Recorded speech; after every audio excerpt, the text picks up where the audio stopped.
Dans le passé, donc, on avait une approche extrêmement classique, c'est-à-dire que les gens qui avaient des problèmes de gencives avaient donc une gencive infectée. Donc on traitait les causes de la maladie, les symptômes plutôt, pas les causes. C'est-à-dire qu'une gencive infectée, on la désinfectait en détartrant. Après, on avait affaire à une gencive qui était encore décollée avec un os malade. Donc on allait nettoyer sous la gencive, on grattait l'os, on refermait tout ça et on pensait avoir maîtrisé le processus. Et puis on s'est rendu compte au bout de quelques années, souvent les patients récidivent n'étaient pas si stables que ça, et on se disait que la maladie parodontale était une maladie chronique et qu'il fallait qu'on voie nos patients tous les 3 mois pour détartrer, pour entretenir et pour surtout diminuer l'effet de cette maladie chronique. Après, si vous voulez, après quelques temps d'observation, j'avais dans ma clientèle des patients qui rechutaient tout le temps et c'était vraiment pas satisfaisant.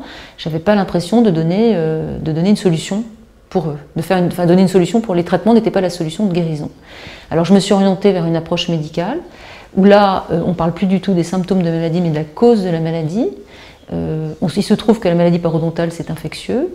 Il se trouve que l'on fait des prélèvements très faciles à faire, et on se rend compte facilement qu'il y a une flore idéale de bonne santé et une flore de gens malades. Et que tous les patients guéris basculent vers une flore idéale. Et à partir du moment où on a obtenu ça, on obtient une guérison, la gencive se recolle, tout va bien, et plus jamais on ouvre les gencives. Donc si vous voulez, pour les patients, ça a été une révolution.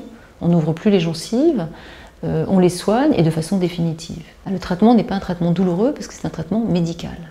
Donc à aucun moment, on va ouvrir les gencives et commencer à toucher l'os. C'est comme si je vous disais, est-ce que vous prenez des antibiotiques, est-ce que c'est douloureux? C'est pas douloureux. Bon, ben voilà.